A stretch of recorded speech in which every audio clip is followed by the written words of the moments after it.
நெட்ஃப்ளிக்ஸ்ல வெளிவந்திருக்கிற ஒரு Korean romcom drama தான் மேலோ மூவி. இந்த வெப் சீரிஸோட ரிவ்யூ தான் இந்த வீடியோல பார்க்க போறோம். இந்த வெப் சீரிஸ் வந்து தமிழ் டப்பிங்கோட அவைலபிளா இருக்கு.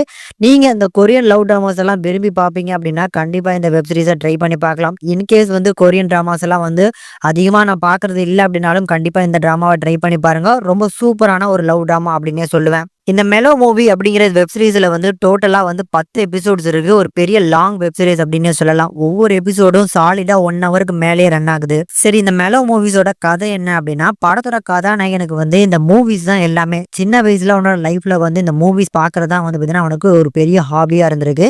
ஸோ 20 வருஷத்துல எக்கச்சக்கமான படங்கள்லாம் பார்த்துருக்கிறான். இந்த செயல நம்ம ஹீரோயின் இவங்க வந்து அவங்க அப்பா வந்து இந்த படம் படம் படம்னு சொல்லி அவங்க கூட சின்ன வயசுல வந்து டைமே ஸ்பெண்ட் பண்ணல.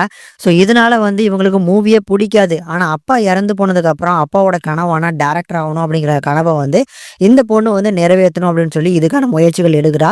இவங்க 2 பேருமே ஒரே படத்துல வந்து பாத்தீங்கன்னா இந்த ஹீரோயின் வந்து அசிஸ்டன்ட் டைரக்டராகவும் இவங்க வந்து ஒரு ஆக்டராகவும் வந்து பாத்தீங்கன்னா ஜாயின் ஆகுறாங்க. பட் நம்ம ஹீரோ பொறுத்த அளவுக்கு அந்த படத்துல ஹீரோலாம் கிடையாது, ஒரு சைடு சப்போர்ட்டிங் கேரக்டர் தான். பட் இவங்க 2 பேருக்குள்ளும் அந்த படம் எடுத்து முடிக்கக்குள்ள ஒரு காதல் உண்டாகுது. இந்த காதல்ல எந்த மாதிரியான பிரச்சனைகள்லாம் வருது, இவங்க 2 பேருக்குள்ள எப்படி பிரேக்கப் ஆச்சா, இதுக்கப்புறம் வந்து பாத்தீங்கன்னா நீண்ட நாள் இவங்க காதலிச்சாங்களா, இதை சுத்தி தான் கதைக்களம் நகருது.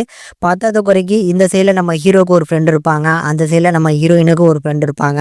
அவங்களோட கதையிலும் ரன் ஆகும். ரொம்ப அழகான படமா இருந்துச்சு. அழகான ஒரு வெப் சீரிஸா கண்டிப்பா பிரசன்ட் பண்ணியிருக்கிறாங்க.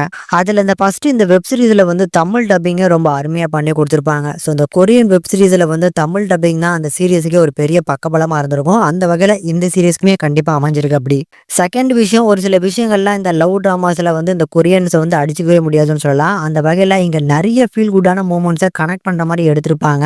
இந்த மாதிரியான சின்ன சின்ன விஷயங்கள்ல இவங்க தான் ஹேண்டில் பண்ண முடியும் இந்த மாதிரியான படங்கள்ல அப்படிங்கிறத திருப்பி திருப்பி நிரூபிக்கிறாங்க அப்படின்னு நான் சொல்லுவேன். பட் இந்த சீரியஸை அவங்க இழுக்கணும்னு நினைச்சு ஒரு சில விஷயங்கள் பண்ணியிருக்காங்க பாருங்க. அதுதான் இந்த சீரியஸோட ஒரு நெகட்டிவ் பாயிண்டா இருக்கு. பர்டிகுலரா சொல்லணும் அப்படின்னா, ஹீரோக்கு அவரோட அண்ணனுக்கு வந்து ஆக்சிடென்ட் ஆனதுக்கு அப்புறம் 5 வருஷம் வந்து பார்த்தீங்கன்னா கேப் விழும். அந்த 5 வருஷம் வந்து பார்த்தீங்கன்னா இவருமே ஃபோன் போட்டு இந்த மாதிரி ஆயிடுச்சுன்னு சொல்ல மாட்டாங்க, ஹீரோயினும் ஃபோன் பண்ண மாட்டாங்க. இதுக்கப்புறம் இவங்க மீட் பண்ணிக்கக்கூடிய அந்த போர்ஷன் வரும் பாருங்கன்னா, அந்த போர்ஷன்லேயே நம்ம ஹீரோயின் கேட்கும்போது நம்ம ஹீரோ சொல்ல மாட்டாரு.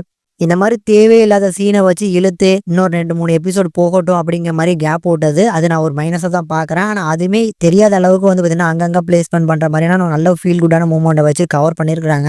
அதனால் கண்டிப்பாக பார்க்கறதுக்கு நல்லா இருக்குது. ட்ரை பண்ணி பாருங்கள்.